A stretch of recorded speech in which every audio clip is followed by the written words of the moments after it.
Ravi de vous retrouver 20h sur la télévision Futur Média. Bonsoir à toutes et à tous. Bon dogu si vous êtes à table. Tout de suite les titres de cette édition. Saisie de 220 kilos de chanvre indien en provenance du Mali, une prise de la police de Jahaï. 2 individus ont été interpellés, dont une jeune fille de 19 ans. Les détails au cours de cette édition. Ils sont pas moins de 276 000 candidats prêts à plancher sur le premier examen de leur cursus scolaire. Les épreuves d'entrée en 6e démarrent demain 21 juin sur toute l'étendue du territoire et jusqu'ici tout se passe bien. Assurance du directeur des examens et concours, vous l'entendrez également au cours de cette édition. DS Major est libre, son dossier a été classé sans suite, une décision qui enchante ses conseils et ses nombreux camarades artistes venus en masse la soutenir au tribunal de Dakar. Ces derniers avaient dit leur indignation après son arrestation. Ce 20 juin est célébrée la journée mondiale des réfugiés. Près de 15 000 déplacés sont recensés au Sénégal. Parmi eux, 3 000 demandeurs d'asile avec une situation assez précaire. Ils ont lancé un cri de cœur aux autorités présentes à la célébration de la journée qui leur est dédiée. Enfin, l'invité du 20h est Pape Wali Gueye. Il est directeur général de l'Agence nationale de la Grande Muraille Verte et fera face à Mamadou Ibra Kane. Une interview que vous pourrez naturellement suivre après la fin de ce journal. Voilà pour les titres. Le développement, c'est tout de suite.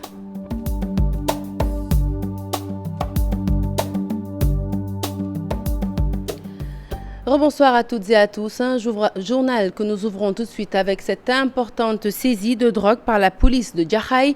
Les limiers ont mis la main sur 220 kg de chanvre indien en provenance du Mali. 2 individus sont pour le moment interpellés, dont une jeune fille âgée de 19 ans. L'enquête se poursuit pour mettre la main sur les autres membres de ce réseau de trafic international de drogue et ainsi élucider cette affaire. Suivons les explications du commissaire Djegansen. Il est au micro de Seynou Thiam et Bira Diagne. Hier matin, vers presque 6 heures, on nous a encore informé que la drogue en question a été acheminée, a été déchargée dans certains quartiers à Dakar. Arrivé sur ce lieu indiqué, l'on peut retrouver dans une maison, particulièrement dans une chambre occupée par des dames. C'est ainsi qu'ils ont saisi la propriété des lieux, qui les a fait savoir effectivement que la drogue en question a été déchargée par son petit ami depuis vers 3h, 4h du matin. On a interpellé que quelques individus. Il y a des gens qui sont jusqu'à présent dans la nature, mais l'enquête suit son cours. En tout cas, c'est une quantité assez conséquente parce que ça constitue 220 kg de chanvre indien qui est de la qualité du brown, qui nous vient des pays de la sous-région. DS Major est libre face au procureur. Son dossier a été classé sans suite. Une décision qui réconforte son avocat.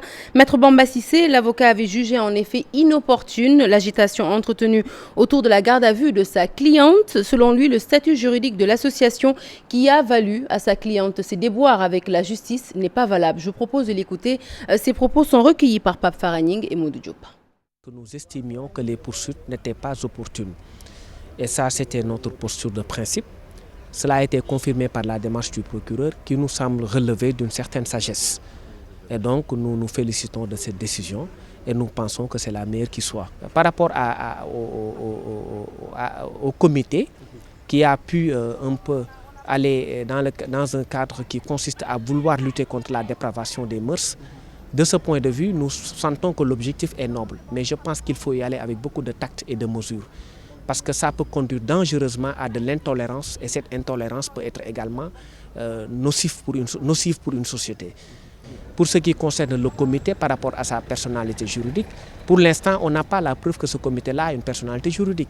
On n'a pas la preuve qu'il est constitué en association ou que sais-je encore. Je pense qu'il faut aussi quelque part qu'il faut qu'on respecte la vie privée des gens et leur intimité, quelle que soit maintenant la noblesse de notre objectif. Et nous restons toujours avec cette affaire. Un peu plus tôt, avant que le verdict ne tombe, le monde des artistes avait répondu présent au palais de justice de Dakar pour soutenir la rappeuse. Tous les artistes, tous ses camarades s'étaient indignés de son arrestation à Alassane Ba. Indignation, l'expression la mieux partagée chez ces artistes venus soutenir la rappeuse DS Major. Nous pensons que c'est une interpellation qui est très très arbitraire, en fait qui n'a pas lieu d'être. Ce n'est pas de sa faute, parce que Snapchat, tout le monde le sait, est privé.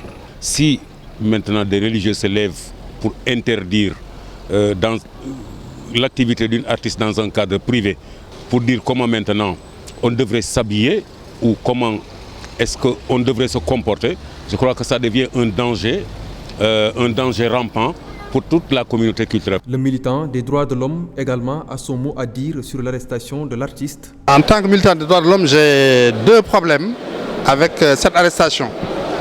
D'abord un problème de forme, dans la mesure où jusqu'à plus ample informé au Sénégal, les associations n'ont pas encore le droit de se constituer partie civile. Donc je ne sais pas comment une association a pu se lever et porter plainte contre un citoyen et obtenir gain de cause. Guissé Pen alerte et réclame plus de considération pour les artistes. Il demande de faire la part des choses. L'artiste, il est artiste dans le cadre de sa fonction. Mais en dehors de son activité, il a sa vie propre, qui est une vie qui n'est pas une vie de spectacle. Mais encore une fois, on n'est pas dans un pays islamique. Ici, ce n'est pas la charia. Ici, c'est la constitution. Il y a énormément de choses qu'on pourrait dire. On a assez d'éléments. Chaque jour, la télé, notre télévision nationale, nos télévisions privées passent des films indécents. Selon le droit de l'homiste, il ne faut pas faire de la discrimination s'il s'agit de moraliser la vie artistique. Allez, parlons éducation à présent. Vous le savez, demain, 21 juin, les potages vont passer l'entrée en 6e. Pas moins de 276 000 candidats enregistrés pour le concours de cette édition 2016. Les épreuves démarrent donc demain, 20 juin. 53 000 enfants sont candidats libres à ce concours. Et nouvelle rassurante, aucun problème d'état civil n'a pour le moment été signalé. Selon le directeur des examens et concours, un reportage signé Aminata Mbaresso et Ababakar Kamara. L'entrée en 6e est le certificat de fin d'études élémentaires prévu le 21-22 avril. Cette évaluation du premier cycle scolaire connaît chaque année une augmentation du nombre des candidats avec une majorité de filles. À la date du 16 juin 2016, le nombre total de candidats est de 276 755, dont 146 512 filles. Autre assurance de taille du directeur des examens et concours, aucune complication liée à l'état civil n'a été enregistrée jusqu'à ce jour, une particularité. À la veille des examens de 2015, déjà au mois d'avril ou au mois de mai, 52 000 ou 53 000 candidats ne disposaient pas d'une pièce d'état civil. C'était ahurissant. Au moment où je vous parle, aucun cas d'élève ne disposant pas d'état civil ne nous a été signalé au niveau de la DEXICO. Cette année, le CFE et l'entrée en 6e coïncident avec la 4e année d'expérimentation du nouveau programme d'évaluation des élèves, une évaluation basée sur les compétences. Les chiffres sont parlants.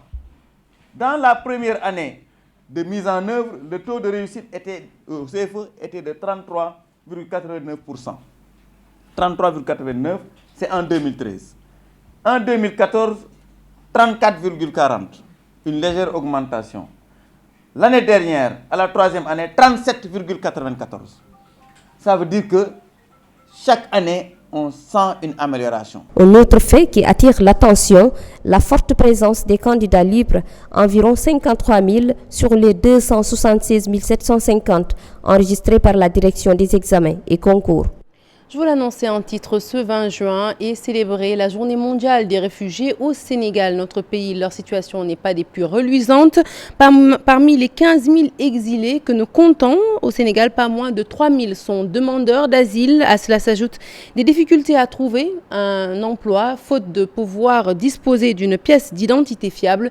Ils ont lancé un SOS à l'endroit des autorités pour une intégration locale réussie. C'était ce matin à la Maison de la Culture de Tassek, en présence de la représentante du HCR, mais aussi du représentant du ministre de l'Intérieur. Aïssatou Paye, Thierno Laurent Mendy pour le compte-rendu de cette journée. 17 511 réfugiés au Sénégal.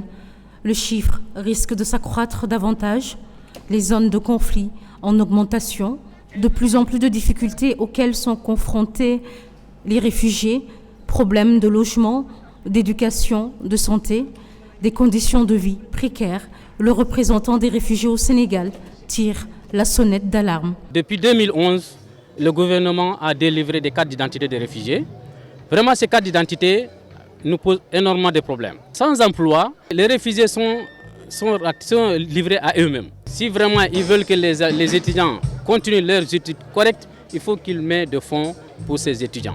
Les fonds accordés par le Haut Commissariat des réfugiés diminuent, mais l'IS-AUA rassure quand même. On continue à faire nos advocacy, si je peux le dire comme ça, pour qu'on puisse assister les réfugiés autant qu'on peut. Toutefois, les mesures à prendre, les stratégies, c'est de continuer à rester engagé avec les donateurs. Pour pallier à tous ces problèmes, de nouvelles pièces d'identité vont bientôt être distribuées aux réfugiés, assurance du représentant du ministre de l'Intérieur. Le défi qui peut se poser, c'est le défi de la reconnaissance de cette carte. De ce point de vue également, le gouvernement a pris des initiatives. D'abord d'instruire les gouverneurs de région pour donc la diffusion de cette carte. Plus de 65 millions de personnes déplacées à travers le monde. Situation de plus en plus alarmante en cette journée mondiale dédiée aux réfugiés. Force est de constater qu'il reste beaucoup de choses à faire, selon le représentant des réfugiés au Sénégal. Malgré la vague de protestations qui a suivi l'annonce de son plan d'aménagement pour le littoral, le maire de Guédiawaye reste inflexible. Aliou Sall a même ajouté qu'il voulait accéder au reste du foncier de sa circonscription. Une information livrée ce matin par le maire de Guédiawaye en personne. C'était donc au cours d'une cérémonie de remise de dons aux populations nécessiteuses à l'occasion du mois béni de Ramadan. Nous l'écoutons au micro de Salif Sow Asmalik Diop. Non, il n'y a aucun blocage sur aucun projet. Chérif a évoqué la nécessité pour certains projets de disposer de foncier. Et nous lui renouvelons notre disponibilité à faire en sorte que les projets que nous allons leur présenter dans l'avenir puissent avoir aussi de la disponibilité foncière. Nous savons très bien qu'à Guédiawaye c'est difficile. Mais notre rôle et notre mission, c'est de faire en sorte que pour chaque projet présenté, que toutes les caractéristiques soient remplies et plus particulièrement la caractéristique de la disponibilité du foncier. Et ça, vraiment, c'est notre job et nous allons le faire. C'est officiel, les vacances citoyennes 2016 sont prévues du 31 juillet au 3 septembre prochain. Cette année, l'événement verra la participation des entreprises privées. Au moins 500 000 jeunes seront mobilisés pour un budget de 350 millions de francs CFA. Le ministre de la Jeunesse, Mame Mbaye Niang, a été reçu par la commission éducation, jeunesse et sport au niveau de l'Assemblée nationale. Nous l'écoutons au micro de Maïmouna Ndiaye et Mardia. Nous ne pourrons pas faire les 45 départements, mais en fonction du planning de l'année passée et de ce planning-là et des objectifs que nous nous fixons.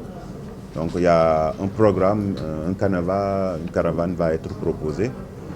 Ce n'est pas encore figé, mais ça a été fait. L'autre question, c'est l'enveloppe qui est de 350 millions. Ça ne va pas évaluer, mais cette année, nous avons demandé la participation des entreprises privées afin d'aider les groupements de jeunes à faire des activités communautaires à travers la réfection d'écoles élémentaires, d'écoles secondaires, de CEDEPS ou de centres de santé.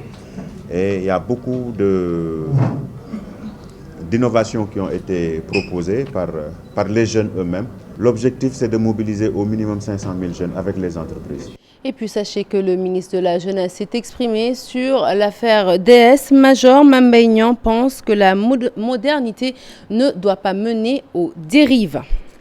Direction la région de Louga à présent pour parler des réalisations de l'agence panafricaine de la Grande Muraille Verte. Elles ont été visitées, ces réalisations, par une délégation de représentants de ministres issus de cette agence.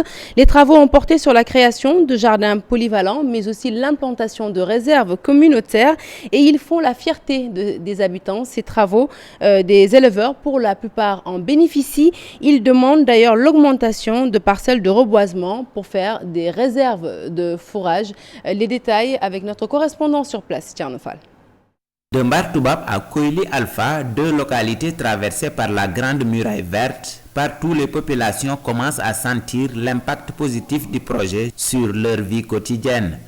Comme il y a le désert qui nous vient du nord, c'est presque ça. Pour stopper le désert, Donc il fallait qu'on implante des arbres. Le reboisement se fait chaque année. Les femmes et les hommes travaillent au niveau des pépinières pour implanter les arbres au niveau des champs. Il y a aussi un jardin polyvalent pour les femmes. Parce qu'avant le jardin, il y a certaines de ces femmes qui n'avaient jamais vu quelque chose de légumes. Mais aujourd'hui, il y a du légume.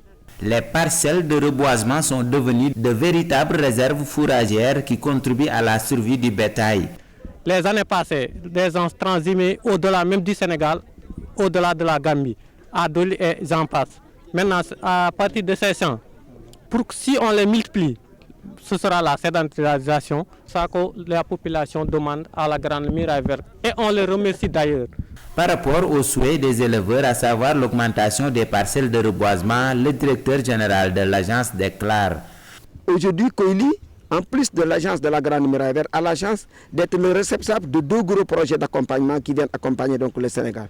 Le premier, c'est le projet Fleuve. C'est dans ce cadre-là d'ailleurs que dans le cadre du programme Fleuve, il est retenu d'augmenter effectivement même ce périmètre qui est aujourd'hui de 5 hectares. Alors ce projet Fleuve, vous devez le porter à 20 hectares.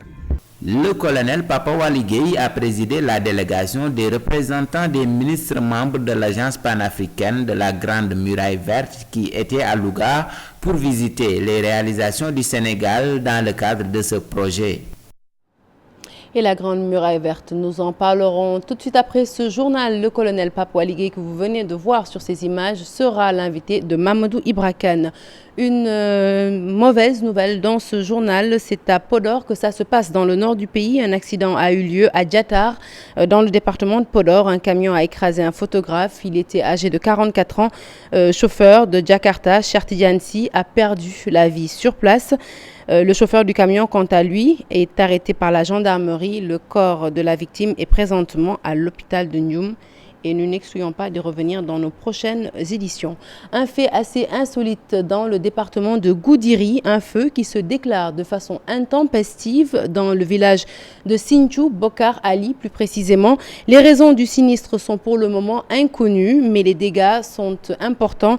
Plus de 60 cases et des greniers de 1000 ont été réduits en cendres. Une correspondance signée Moussa Omar Gueye et Amadou Djedjou.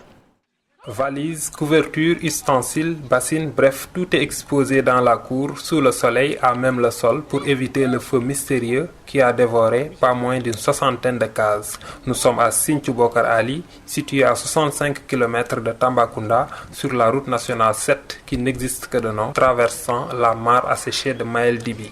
Ici, les populations, tout comme les sinistrés, victimes de l'incendie mystérieux, dorment à la belle étoile. Samba Weyu Diallo, le premier magistrat de la commune de Sinthiou Bokar Ali, lance un appel pressant à l'endroit des bienfaiteurs et au premier chef les pouvoirs publics. L'imam de la localité, Amadou Ndiaye, qui a perdu des centaines de billets de banque et le contenu intégral de sa boutique réduit en cendres, a formulé des prières.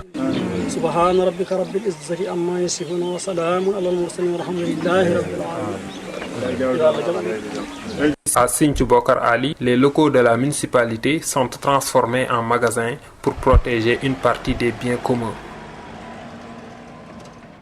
Le reportage du jour, vous le savez, il concerne le mois béni du Ramadan. Cette fois-ci, nous nous rendons à Paris, dans la capitale française. Des ndogous sont préparés et servis dans des maisons dites Cœur Serine Touba. C'est à Aulnay-sous-Bois ou encore et ailleurs, toujours dans la même ville de Paris, des œuvres de l'association Lampe Faldev de Paris. Ces endroits sont fréquentés par des étudiants, des nécessiteux et autres talibés mourides ou Baïfal. Ce sont les Baïfal justement qui se chargent de servir ces repas pendant le mois de Ramadan. Ibrahim Kamara, notre correspondant sur place, nous en dit plus. La tradition de Cheikh Ibrahim Fall perpétrée à Paris.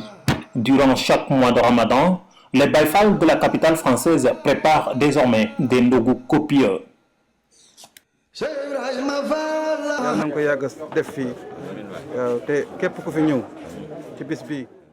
Nous sommes très satisfaits de l'organisation et nous prions le bon Dieu que nos actes soient perpétrés davantage. Et nous lançons aussi un appel à tous les talibés de venir nous joindre à cette noble mission.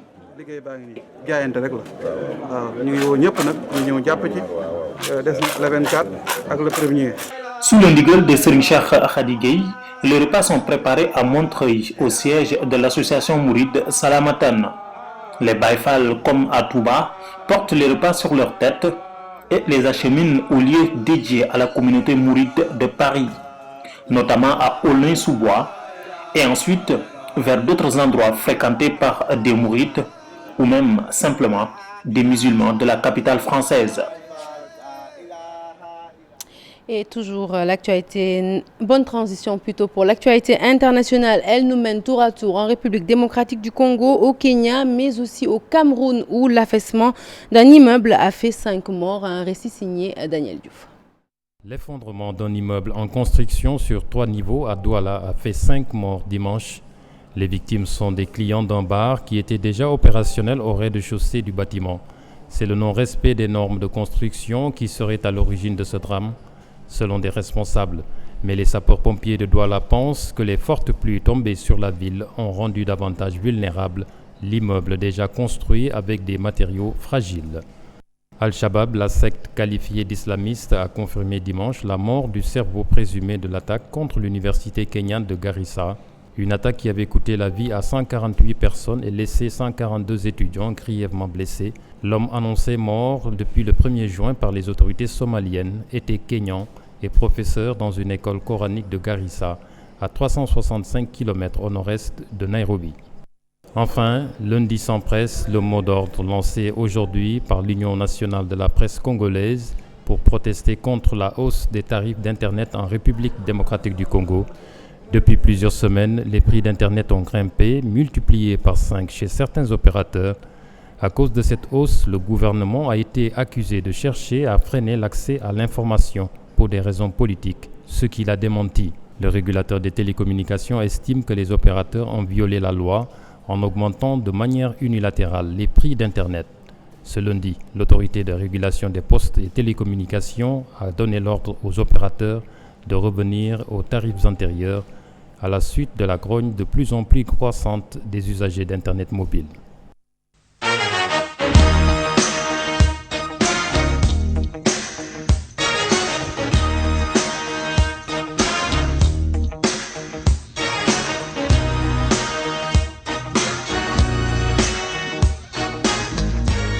Bienvenue dans la page des sports. Signature ce lundi des conventions d'objectifs entre le ministère des Sports et les différentes fédérations et groupements sportifs. Pour cette première phase, un budget de 200 millions de francs CFA est prévu pour 10 fédérations sportives. Chartidiane Diao, Younous Diata nous en disent plus dans ce reportage.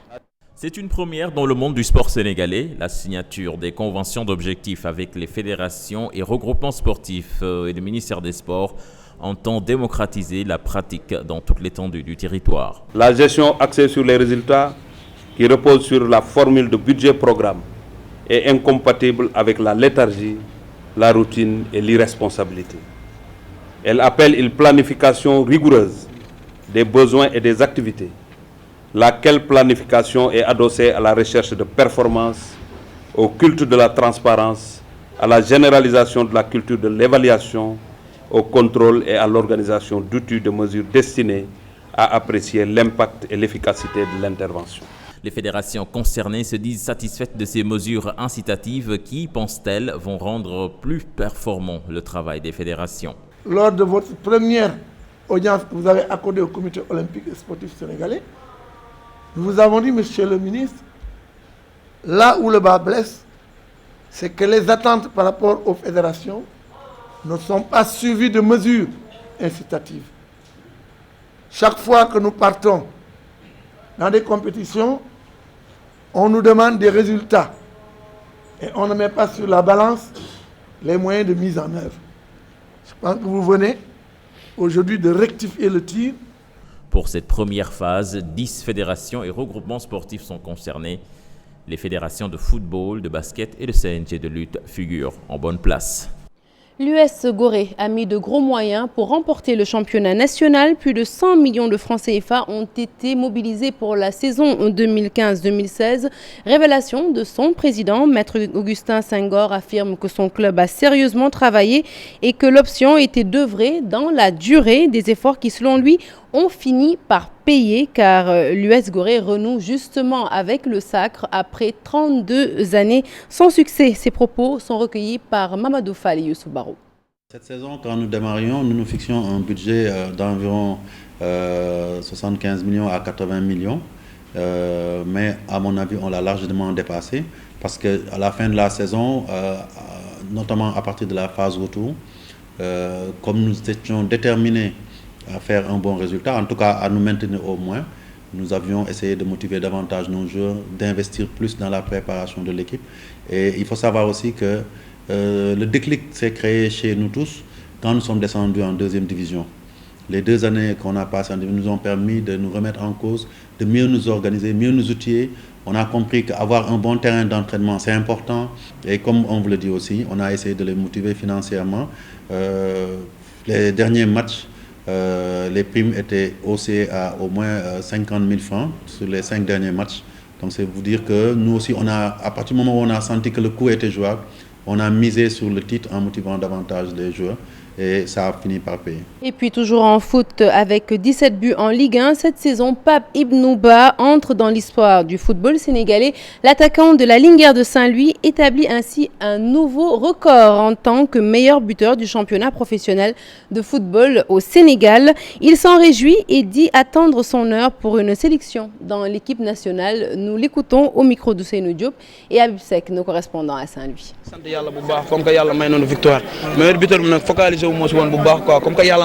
Je remercie le bon Dieu pour le meilleur buteur du championnat. Je ne m'étais pas trop focalisé, mais comme Dieu m'a choisi cette année, je suis très content. Nous avons senti cette saison le soutien de tout le staff technique de la Linguère de Saint-Louis. Nous sommes une équipe soudée. L'objectif final était de faire partie des 4 meilleures équipes du championnat. Aujourd'hui, c'est chose faite. La saison s'est terminée dans de très bonnes conditions.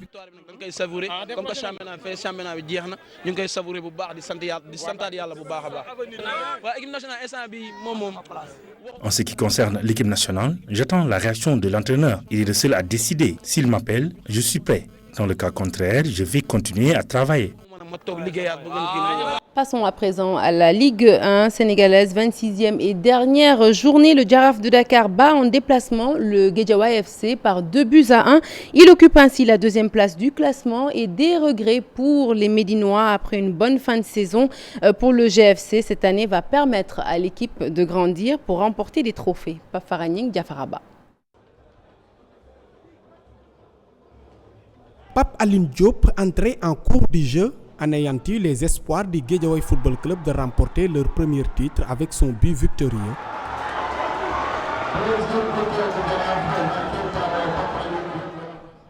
Le Jaraaf de Dakar termine fort sa saison. Pape Sassi Diallo avait remis les pendules à l'heure sur un corner. Pourtant, les Médinois avaient des difficultés en début de saison. Après la saison quelque peu compliquée de l'année dernière, de nouveaux joueurs sont également venus, un nouvel entraîneur est venu. C'était donc forcément des passages obligés d'échanges, de compréhension et d'incompréhension, de mise en place ratée. Et puis finalement, au bout du compte, mais également peut-être de charge de travail. Tout ça, en tout cas, fait qu'aujourd'hui, ça a tardé à apprendre, mais sur la fin, ça a laissé une bonne dynamique qui peut permettre en tout cas de prévoir un avenir encore meilleur. Une équipe de Guédiawaye Football Club méconnaissable en seconde période après avoir cueilli à froid le Jaraaf par l'intermédiaire d'Honoré Gomis. J'ai vu en deuxième période, je pense, des joueurs fatigués. Peut-être la température n'a pas été étrangère à leur performance. C'est juste des humains. Voilà, il faut accepter qu'ils passent à côté. Ils sont passés à côté sur la deuxième période. Je pense qu'ils ont bien bossé, ils ont bien travaillé, ils ont essayé, mais après, quand ça ne vaut pas, ça ne vaut pas. Des regrets, il n'en manque pas des deux côtés après une saison très disputée. Ça ne sert à rien. Ça ne sert à rien, il faut garder les choses positives parce que tout n'a pas été négatif durant toute la saison. Oui, bien sûr. On peut avoir des regrets aujourd'hui, mais bon, ça fait partie de la compétition. Avec cette victoire, le Jaraaf de Dakar termine deuxième du championnat derrière l'US Gorée. Tout au début de la saison, le Jaraaf avait des difficultés. Il était même dans la zone de relégation. Et du gazon, nous fonçons sur les parquets pour parler des Cavs qui entrent dans l'histoire de la NBA. La franchise de l'État de l'Ohio a remporté son premier titre NBA dimanche en dominant les Golden State Warriors sur le score de 93-89. Un exploit si l'on sait que les Cavs étaient menés 3 victoires à 1 avant cette fabuleuse remontée dans le sillage du duo All-Star Kyrie Irving, LeBron James qui justement a été stratosphérique dans ses finales avec 30 points, 11 rebonds et 8 passes décisives de moyenne. Il a été élu meilleur joueur des finales. Voilà qui met fin à ce journal que j'ai été ravie de vous avoir présenté. Prochain rendez-vous de l'information, le tout en images à 0h. L'info qui continue sur votre site www.igfm.sn. Et tout de suite, vous retrouvez l'invité du 20h. Il s'agit du colonel Pape Wali Gueye. Il est le directeur général de l'agence panafricaine de la Grande Muraille Verte. Il sera interrogé par Mamadou Ibra Kane. Mamadou, bonsoir. Bonsoir Sarah, la Grande Muraille Verte est au menu de l'entretien de ce soir. Notre invité, colonel Pape Wali Gueye, directeur général de l'Agence nationale de la Grande Muraille Verte,